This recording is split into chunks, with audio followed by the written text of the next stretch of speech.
ब्रह्म का स्वरूप और स्पष्ट करने के लिए गुरुदेव ने आगे कहा, द्वितीय खंड की चतुर्थ कंडिका में, प्रतिबोध विदितं मतम अमृतत्वं हि विन्दते, आत्मना विन्दते वीर्यं, विद्यया विन्दते अमृतम। प्रतिबोध विदितम, बोधम बोधम प्रति प्रतिबोधम, प्रतिबोधम विदितम प्रतिबोध विदितम। प्रत्येक बोध में ब्रह्म को जानना, यही मतम अर्थात ज्ञान है, ब्रह्म का ज्ञान। अभी पीछे जो उपदेश किया जा रहा था कि इंद्रियों को इंद्रियों का व्यापार करने में, विषयों का ज्ञान कराने में समर्थ करने वाला जो तत्व है वो ब्रह्म है। तो ब्रह्म को कहाँ खोजने के लिए कहा था? इंद्रियों के व्यापार, इंद्रियों की जो सामर्थ्य है वो किसने दी है, उसकी खोज करने के लिए हमें कहा था। और वो तत्व कौन था? ब्रह्म था। अब एक स्तर और भी ऊपर चढ़ना है, और भी थोड़ा पीछे जा करके देखना है, इंद्रियों के करणों के पीछे जा करके, कि ये जो बोध हो रहा है, बोध किसको हो रहा है? मुझको, जीवात्मा को। चैतन्य ब्रह्म भी मेरे भीतर है, पर फिर भी बोध किसको हो रहा है? मुझको हो रहा है। जान तो ईश्वर भी रहा है, वो ब्रह्म तत्व भी जान रहा है, पर बाह्य संसार के पदार्थों का बोध जीवात्मा को हो रहा है, ऐसा ही कहा जाता है। क्यों? क्योंकि ये शरीर रूप जो ढांचा, कर्ण का संघात जिसके लिए है, वो जीवात्मा है। जीवात्मा बाहर के संसार को देख सके, जान सके, अनुभव कर सके, इसके लिए ही तो ये शरीर रूपी सिस्टम बनाई है। इसलिए इंद्रियों से होने वाला बोध भी जीवात्मा का बोध माना जाएगा। तो अब शिष्य को गुरु उपदेश कर रहे हैं कि अब ये देख कि तुझे जो बोध हो रहा है इंद्रियों के माध्यम से बाह्य पदार्थों का, वो बोध करने में तुझे समर्थ किसने किया? क्या तुझे स्वतः बोध होने लग गया? ये सिस्टम तूने अपने आप बना ली, करणों की, किसके बाद किसको रखना है, किसको किसके साथ जोड़ना है, या कोई और है जो तुझे बोध कराने में समर्थ कर रहा है? हमने देखा था जीवात्मा तो भीतर है, और वो जिसको जान रहा है वो संसार के पदार्थ शरीर से बाहर हैं। तो जीवात्मा और संसार के पदार्थ को जोड़ने वाला जो माध्यम था वो हमारा ये शरीर था, करण समुदाय, करण संघात, जिसके अंदर इंद्रियां भी, मन भी, बुद्धि, अहंकार सब आ जाते हैं। वो है माध्यम जिसके सहारे से जीवात्मा संसार के बाहर के पदार्थों को देखता है। ये कुछ ऐसी ही स्थिति है जैसे कल्पना कीजिए हमारे पास 10 एकड़ भूमि है, उस भूमि में मैंने कारखाना लगाया है, कोई कपड़े की मिल है या कोई भी एक कारखाने की कल्पना कर लीजिए जो 10 एकड़ में फैला हुआ है। कई सारे भवन बने हुए हैं, बड़ी बड़ी मंजिलें हैं, 3-4 माले की बिल्डिंग बनी हुई है, कई कर्मचारी उसमें काम कर रहे हैं। एक साथ सभी कर्मचारियों को तो देखना मेरे लिए संभव नहीं है, पर देखना भी जरूरी है कि सब जगह सब कुछ ठीक ठाक चल रहा है कि नहीं। तो उसके लिए हम क्या करते हैं? सीसीटीवी कैमरे लगा देते हैं, द्वार पर लगा देते हैं, आंगन में लगा देते हैं, अलग अलग कमरों पे लगा देते हैं, कोई विशेष मशीन होती है तो वहाँ पर भी लगा देते हैं। सभी कार्यालयों में जितने भी हैं कर्मचारियों के जो काम करने की जगह है, सर्वत्र ही सीसीटीवी कैमरे लगा देते हैं, और उन सब का कनेक्शन एक स्क्रीन के साथ कर देते हैं जो हमारे कार्यालय में हमारे सामने है। तो उस स्क्रीन पर मुझे सारा कारखाना दिखता है कि कौन कहाँ कैसे काम करता है। अब मैं बैठा हूँ कार्यालय में और मुझे जो दिख रहा है वो सब कार्यालय के बाहर है। तो मुझे और कार्यालय के बाहर की जो स्थिति है, परिस्थिति है, वस्तुएं हैं, व्यक्ति हैं, उनके साथ संबंध करने वाला जो माध्यम है वो है सीसीटीवी कैमरा। वो एक सिस्टम है जो मुझे बाहर के लोगों के साथ, परिस्थितियों के साथ, वस्तुओं के साथ जोड़ती है, और उसके माध्यम से मैं बाहर की जो कमरे से बाहर है, उन सभी व्यक्ति वस्तुओं को कमरे के भीतर देख पाती हूँ। ठीक ऐसे ही मैं तो शरीर के भीतर हूँ और ये संसार के पदार्थ शरीर के बाहर हैं।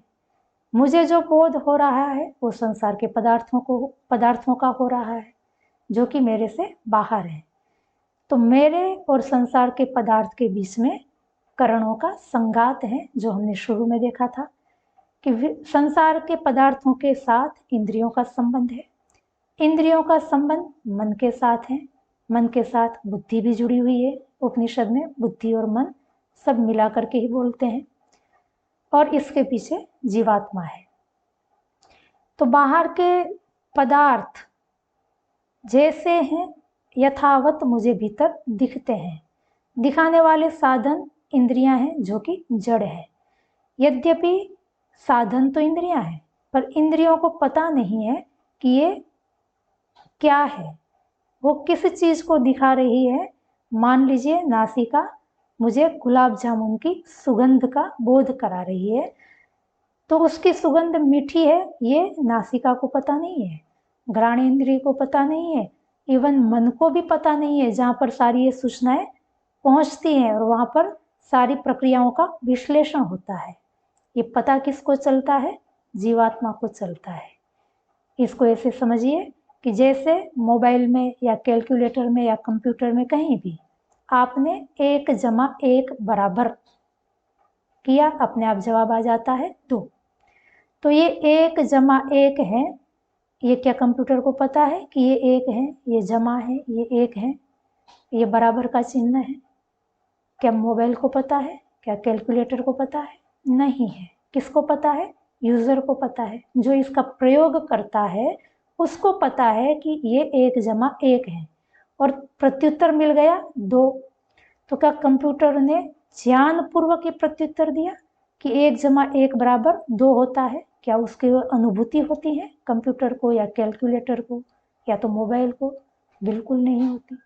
पर उसके बावजूद भी वो कभी गलत जवाब भी नहीं देते। यदि ठीक है, बिगड़े हुए कंप्यूटर कैलकुलेटर की या मोबाइल की बात नहीं है, यदि सारे यंत्र ठीक हैं तो जवाब ठीक ही आता है।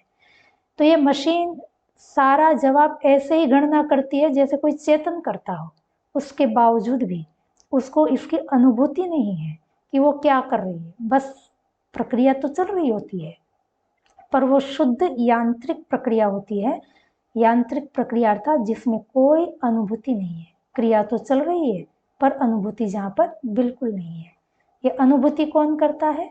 प्रयोगकर्ता करता है। वो देख रहा है कि 1+1 बराबर 2 होता है। ऐसे ही रोबोट भी हैं। आप देखेंगे रोबोट तो हुबहू इंसान जैसे ही कई सारे काम कर लेता है। ऐसे कितने विचित्र प्रकार के रोबोट्स बने हुए हैं दुनिया में, जिसके हाथ हैं इंसान की तरह ही चलता है, इंसान की तरह ही उसके हाथ काम करते हैं।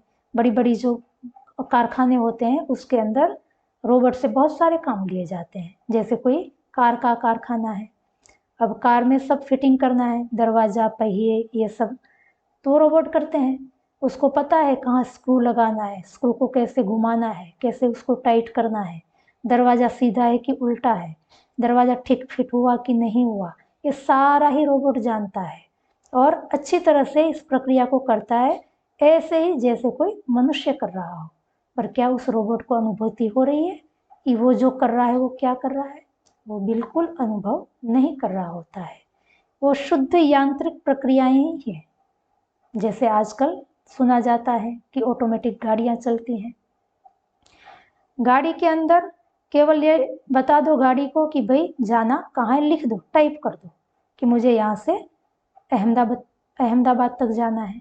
तो मैं जहाँ खड़ी हूँ वो तो गाड़ी में अपने आप ही दिखा देगा कि इस जगह पे मैं खड़ी हूँ और यहाँ से मुझे अहमदाबाद तक जाना है।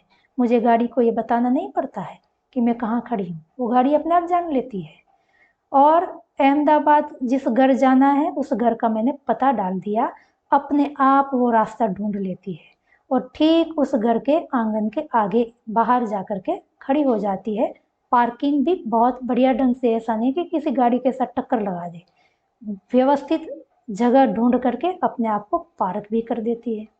रास्ते में भी कहीं बम्प आया तो धीमी हो जाती है, बम्प उतरते ही अपनी गति को बढ़ा देती है, जहाँ मोड़ आता है वहाँ मुड़ जाती है, दाहिने मुड़ना है बाहिने मुड़ना है सब उसको पता है।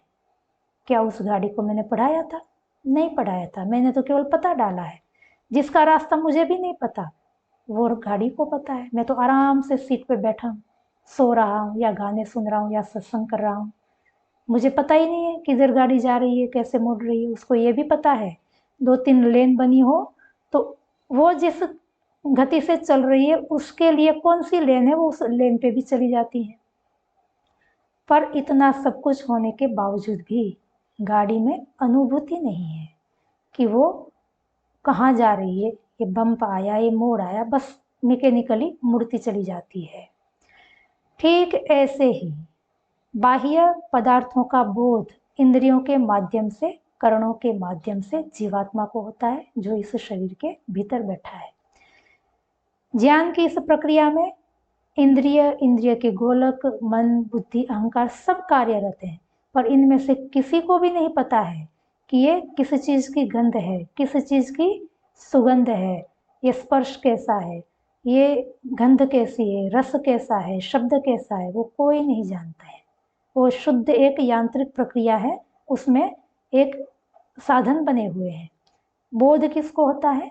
जीवात्मा को होता है। गुरु अब शिष्य को उपदेश कर रहे हैं, थोड़ा बुद्धि को और सूक्ष्म कर, इंद्रियों के पीछे जा कर के देख, जिसको अनुभव हो रहा है वो जीवात्मा अनुभव कैसे कर पा रहा है। प्रत्येक बोध में चक्षु से होने वाला बोध है, रसना से होने वाला बोध है, श्रवण से होने वाला बोध है, घ्राणेन्द्रिय से होने वाला बोध है, त्वगेंद्रिय से होने वाला बोध है। प्रत्येक इंद्रियों से होने वाले बोध के पीछे कौन है जिसके कारण जीवात्मा ये बोध कर पा रहा है? क्या जीवात्मा स्वयं में ये सामर्थ्य है कि वो बोध कर ले इंद्रियों के माध्यम से? तो जवाब है नहीं। जीवात्मा के पास सामर्थ्य नहीं है कि वो इंद्रियों को या करणों के इस संघात को एक सिस्टम में परिवर्तित कर दे कि जो सिस्टम उसको ज्ञान कराने में समर्थ हो। क्यों? क्योंकि वो तो इंद्रियों को जानता ही नहीं है, कैसी है, कहाँ है, क्या उसके रूप रंग आकार प्रकार है। मन को नहीं जानता है, किसी का ज्ञान जीवात्मा के पास है नहीं, तो जीवात्मा ने तो इस सिस्टम को बनाया नहीं है। इसलिए गुरुदेव ने कहा अपने प्यारे शिष्य को कि तू देख, तुझे जो बोध हो रहा है, प्रत्येक बोध में हर क्षण हम कुछ न कुछ जान रहे होते हैं, उस प्रत्येक बोध में तू देख कौन है जिसके कारण तू बोध करने में समर्थ हुआ है। उस तत्व को कहते हैं प्रतिबोध विदितम। प्रत्येक बोध में जिसका ज्ञान हो रहा है, जिसका मैं अनुभव कर पा रहा हूं कि इसके कारण मैं ये काम करने में समर्थ हुआ हूं। जैसे लोक में भी किसी व्यक्ति के कारण सहयोग से यदि किसी काम को करने में हम समर्थ होते हैं तो हमको अनुभव में आता है कि यहाँ इस व्यक्ति के सहयोग से मैं ये काम करने में समर्थ हुआ हूँ। तो ऐसे ही ये बोध करने में तू समर्थ हुआ है, वो किसके कारण से हुआ है? प्रत्येक बोध में तू इसकी खोज कर, और प्रत्येक बोध में तुझे एक ही तत्व मिलेगा और वो तत्व है ब्रह्म। उसको कहेंगे प्रतिबोध विदितम। प्रत्येक बोध में जो तुझे अनुभव में आ रहा है कि ये ब्रह्म के कारण मैं बोध करने में समर्थ हूँ, तब जानना मतम कि मुझे ब्रह्म ज्ञान हो गया। प्रत्येक बोध विदितम मतम।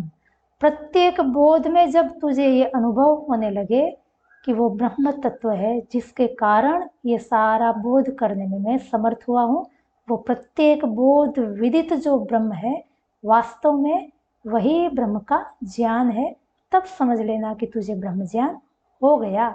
इसलिए ऋषि ने आगे कहा अमृत तत्वम ही विंदते। जब जीवात्मा प्रत्येक बोध में उस ब्रह्म को देखने लगता है, उस ब्रह्म को अनुभव करने लगता है, तब ही अर्थात निश्चय से अमृतत्व विंदते, वो अमृत को प्राप्त कर लेता है। अमृत को प्राप्त करने की बात तो पीछे भी आई थी कि अतिमुच्य धीराः प्रेत्यस्मान् लोकादमृता भवन्ति।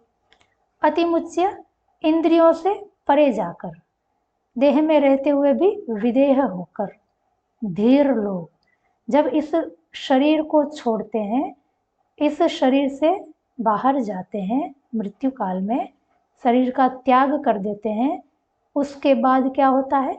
अमृता भवन्ति, अमृत हो जाते हैं, अमर हो जाते हैं, जन्म मरण के चक्र में पुनः नहीं आते हैं। और अमृत होने की बात यहाँ पर भी कही, अमृतत्वम ही विंदते, विंदते प्राप्त करते हैं, किसको? अमृतत्व को, अमरता को, अर्थात जन्म मरण के चक्र से छूट जाते हैं। वैशिष्ट्य क्या है? यहाँ पर ही शब्द का प्रयोग किया है और वहाँ पर ही शब्द का प्रयोग नहीं था, अमृता भवन्ति इतना ही कहा था। यहाँ पर कहा अमृतत्वम ही विंदते, ही अर्थात निश्चय से, अब तो कोई संशय नहीं, क्योंकि अब साक्षात अपरोक्ष ब्रह्म को उसने देख लिया, जान लिया। अब ये जो ज्ञान है वो अनुभवात्मक ज्ञान है, अब ये वृत्त्यात्मक ज्ञान नहीं है, वो इंद्रियों से परे होकर देख रहा है, इसलिए ये अनुभवात्मक ज्ञान होने से ब्रह्म का वास्तविक ज्ञान है। और जब ब्रह्म का वास्तविक ज्ञान हो जाता है तो निश्चय से अमरत्व हमें प्राप्त हो जाता है, जन्म मरण के चक्र से हम स्वतः छूट जाते हैं। ऋषि ने आगे कहा, अमृत आत्मना विंदते वीर्यम, वीर्यम सामर्थ्यम, बलम, बल को, सामर्थ्य को, विंदते प्राप्त करता है। कौन सा सामर्थ्य, कौन सा बल? तो कह रहे हैं प्रतिबोध में ब्रह्म को जानने का, अनुभव करने की जो सामर्थ्य है, वो सामर्थ्य आत्मना विंदते, जीवात्मा को स्वयं से ही प्राप्त करनी होती है, स्वयं से ही प्राप्त होती है। ऐसा नहीं है कि कोई औषधि खा लेंगे तो हमको वो सामर्थ्य मिल जाएगी और हम ब्रह्म को जान लेंगे। ऋषि कहते नहीं, कोई औषधि ऐसी संसार में नहीं है जिसको खा करके आप ब्रह्म ज्ञान को प्राप्त करने की सामर्थ्य प्राप्त कर लें। तो कहना, तो मंत्र जप कर लूँगा, मंत्रों से वो सामर्थ्य प्राप्त कर लूँगा जो मुझे ब्रह्म का ज्ञान कराए। तो ऋषि कहते नहीं, कोई मंत्र भी ऐसा समर्थ नहीं है कि आपको ब्रह्म का अनुभवात्मक ज्ञान करा दे, ब्रह्म का बोध करा दे। तो काल में धन से कोई ऐसे साधन कमा लूँगा, इकट्ठे करूँगा, अद्भुत साधन जो मुझे ब्रह्म तत्व का बोध करा देंगे। ऋषि ने कहा, धन की भी वो सामर्थ्य नहीं कि हमको ब्रह्म तक पहुँचाए। संसार का कोई पदार्थ ऐसा नहीं है जो हमें ब्रह्म तक पहुँचाए, ब्रह्म का ज्ञान करवाए। फिर कैसे होगा? आत्मना, स्वयं से, सतत चिंतन मनन निधिध्यासन से। निधिध्यासन जैसे जैसे गहरा होता जाएगा, अपने आप साक्षात्कार की ओर हमारी गति होती जाएगी। इसलिए हमें सतत देखना है। पहले तो श्रवण किया, गुरुदेव ने कहा प्रतिबोध विदितम मतम अमृतत्वम ही विंदते। प्रतिबोध विदित जो ब्रह्म है, उस ब्रह्म को जिसने जान लिया, निश्चय जानो, वो अमृतत्व को प्राप्त कर लेता है। ये तो श्रवण काल हो गया। अब चिंतन करना है, मनन काल का, मनन काल है, मनन करना है कि गुरुदेव ने जो कहा वो क्या है। मनन करके जब निश्चय हो गया कि वास्तव में प्रतिबोध विदित जो ब्रह्म है वो ही मुझे अमृतत्व को प्राप्त कराने में समर्थ है, अर्थात प्रत्येक बोध में यदि मैं ब्रह्म को देखने लग जाऊं तो मैं निश्चय से ही अमृतत्व को प्राप्त कर लूंगी। अब ये जो निश्चय मनन के द्वारा हमें प्राप्त हुआ है उसको निधिध्यासन की ओर ले जाना है, अर्थात सतत अब मुझे परीक्षण करना है, प्रत्येक बोध में मुझे देखने का प्रयास करना है कि वो तत्व कहाँ बैठा है जिसने मुझे बोध करने में समर्थ बनाया है। सतत खोज करेंगे, सतत मन में एक ही विषय बनाए रखेंगे, सतत हमारा ध्यान उस पे ही केंद्रित होगा, तो धीरे धीरे अपने आप हम उस अवस्था में पहुंच जाएंगे जहां पर प्रत्येक बोध में हमें वो दिव्य ब्रह्म तत्व दिखाई देगा, उसके हमें अनुभव होने लगेगा और निश्चय से तब हम अमृत तत्व को प्राप्त कर लेंगे। तो ये जीवात्मा को स्वयं करना होगा, बाहर का कोई साधन ऐसा नहीं है। ऐसा नहीं कि किसी गुरु ने हमारे सिर पे हाथ रख दिया और हम अमर हो गए, ना, स्वयं प्राप्त करना है। आत्मना विंदते वीर्यम, ये जो सामर्थ्य है प्रत्येक बोध में ब्रह्म को जानने की, वो हमें अपने आप प्राप्त करनी है, सतत चिंतन मनन और निधिध्यासन के द्वारा। आगे कहा विद्यया अमृतम विंदते, विद्यया विंदते अमृतम, विद्या से अमृत प्राप्त होता है। विद्या कौन सी? ब्रह्म विद्या, जो प्रत्येक बोध में जिस ब्रह्म का हमने अनुभव किया, वो जो ब्रह्म ज्ञान है, ब्रह्म का अनुभव, वो ब्रह्म ज्ञान विद्या, उस ब्रह्म ज्ञान से अमृतत्व विंदते, हमको अमरता की प्राप्ति होगी। तो अमृत तत्व की प्राप्ति का साधन कौन है? ज्ञान, ब्रह्म ज्ञान। ब्रह्म ज्ञान से अमृत तत्व का प्राप्त होने का मतलब है कि हम जन्म मरण के चक्र से छूट जाएंगे। जन्म मरण के चक्र से छूटने का मतलब है ये शरीर जो हमें बार बार मिलता था, अब वो मिलना बंद हो जाएगा। ये शरीर हमें बार बार क्यों मिलता था? तो शरीर मिलने के मूल में है अविद्या। अविद्या सभी दोषों की जननी है, नेत्री है। जब तक अविद्या बनी रहेगी तब तक हम इस शरीर से, या शरीर की जो संतति है, एक के बाद दूसरा, दूसरे के बाद तीसरा, इस प्रवाह से मुक्त नहीं हो सकते हैं। अविद्या को हटाने के लिए क्या चाहिए? विद्या। एकमात्र साधन है विद्या। विद्या अर्थात ज्ञान। किसका ज्ञान? ब्रह्म का ज्ञान। गणित का ज्ञान नहीं, बायोलॉजी का ज्ञान नहीं, रसायन का ज्ञान नहीं, भौतिकी ज्ञान नहीं, एकमात्र ज्ञान ब्रह्म ज्ञान। वही ब्रह्म ज्ञान है जो हमें इस जन्म मरण के चक्र से मुक्त कर सकता है। बाकी के ज्ञान में वो सामर्थ्य नहीं कि जो हमें भवसागर से पार लगा दे। इसलिए कहा विज्ञानान मुक्ति कहते हैं ना, ज्ञान से मुक्ति होती है। वहां पर भी ज्ञान का अर्थ यही है कि ब्रह्म ज्ञान जब होगा तब हम मुक्त हो जाएंगे, शरीर के बंधन से छूट जाएंगे। ज्ञान से कैसे छूट जाएंगे? तो ज्ञान क्योंकि अज्ञान को हटाता है, अविद्या को हटाता है, और अविद्या थी जो हमको बार बार जन्म मरण के चक्र में चला रही थी। जब वो अविद्या हट गई तो जन्म मरण का चक्र भी हट गया। जब चक्र हट गया तो हम नित्य शुद्ध बुद्ध अवस्था में आ जाते हैं। वही अवस्था हमारी अमृत अवस्था है। अब हम मरेंगे नहीं, जन्म मरण के चक्र से बाहर हो गए। हमारा मरना जीना क्या था? शरीर, स्थूल शरीर का छूटना मरना था, स्थूल शरीर का मिलना जन्म लेना था। अब वो स्थूल शरीर ही नहीं रहा, सूक्ष्म शरीर भी छूट गया। सूक्ष्म शरीर का मिलना बंधन था, सूक्ष्म शरीर का छूटना मुक्ति होगी। तो अब न तो स्थूल शरीर रहा न सूक्ष्म शरीर रहा, दोनों ही शरीर से हम छूट गए। नित्य शुद्ध बुद्ध मुक्त अवस्था में हम थे और वापस आ गए। अब हमको अनुभव में आ रहा है कि मैं नित्य शुद्ध बुद्ध मुक्त हूँ। जब हम शरीर में थे, वृत्ति सारूप्य की अवस्था में थे, तब हमें अपने स्वरूप का बोध नहीं था। अब हम अपने स्वरूप में स्थित हो जाएंगे। कब? ब्रह्म ज्ञान से। तो ब्रह्म ज्ञान की प्राप्ति कैसे होगी? तो आध्यात्मिक जो रास्ता है वो है प्रतिबोध विदितम, अर्थात हमको जो इंद्रियों के माध्यम से भिन्न भिन्न बोध हो रहे हैं, चाक्षुष बोध, चक्षु इंद्रिय के माध्यम से होने वाला, घ्राण इंद्रिय के माध्यम से होने वाला, सभी इंद्रियों के माध्यम से जो भी बोध हो रहा है, हमें सतत उस बोध में देखना होगा कि ये बोध मुझे कैसे हो रहा है, इस बोध को करने में मुझे समर्थ किसने बनाया है। वो ही ब्रह्म तत्व है, ऐसा फिर मुझे निश्चय करना होगा। इस प्रकार गुरु ने अपने शिष्य को ब्रह्म प्राप्ति का जो अभी उपदेश किया है, उसकी शुरुआत हुई कि इंद्रियों को अपने विषयों में समर्थ किसने किया है, पहले उसको खोजना है।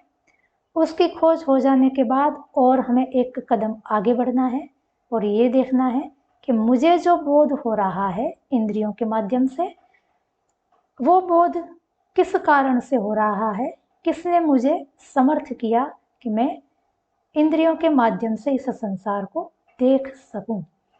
और जब प्रत्येक बोध में मुझे वो शाश्वत तत्व दिखने लगेगा, ब्रह्म तत्व दिखने लगेगा, तब समझ लो कि अब मैं अमृत हो गया, अब मैं जन्म मरण के चक्र से बाहर हो गया। इसी अवस्था को कहते हैं मुक्ति, अपवर्ग, मोक्ष, किसी भी शब्द से कह सकते हैं। यही हमारे जीवन का अत्यंत पुरुषार्थ है, हमारे जीवन का अंतिम लक्ष्य है। गुरुदेव ने 5वीं कंडिका में कहा, इह चेद अवेदित अथ सत्यम अस्ति, न चेदिहावेदीन महती विनष्टि, भूतेषु भूतेषु विचित्य धीराः प्रेत्यास्मा लोकादमृता भवन्ति। इह चेद अवेदित अथ सत्यम अस्ति। इह मतलब यहाँ, इस शरीर में। यहाँ का मतलब क्या है, जहाँ तू बैठा है। मैं कहाँ बैठा हूँ, मेरे शरीर में बैठा हूँ। तो इस शरीर में अर्थात इस जन्म में, इस जीवन में, यह चेत अवेदित, यदि तूने इस जीवन में अवेदित जान लिया। किसको जानना है, जिसकी चर्चा चल रही है, जिसका प्रसंग चल रहा है। किसकी चर्चा चल रही है, ब्रह्म की। तो जानना किसको है, ब्रह्म को। तो गुरुदेव कह रहे हैं अपने शिष्य को, इस जन्म में, इस जीवन में, इसी शरीर में रहते हुए यदि तूने ब्रह्म को जान लिया, इह चेत अवेदित अथ सत्यम अस्ति, तब तो ठीक बात है, तब समझ ले कि तूने जीवन सफल कर लिया। पर न चेत इह अवेदित, यदि तूने इस जीवन में नहीं जाना, किसको, उस ब्रह्म को जो चल रहा है, जिसकी कथा हम कर रहे हैं, जिसका गान हम गा रहे हैं, तो निश्चित ही जान महति विनष्टि, महानाश है। महानाश है अर्थात निश्चित तू जान कि तूने महान अनिष्ट कर लिया, तेरी खूब बड़ी हानि होगी। गुरुदेव ऐसा क्यों कह रहे हैं कि इस जीवन में यदि हमने ब्रह्म को नहीं समझा तो समझ लो कि सबसे बड़ी हानि हमने उठा ली है। क्योंकि ये जो मनुष्य का जीवन है वो पुण्यों का फल है। पुण्य कर्मा से जब हमारा ज्यादा होता है तब हमें मनुष्य जीवन मिलता है।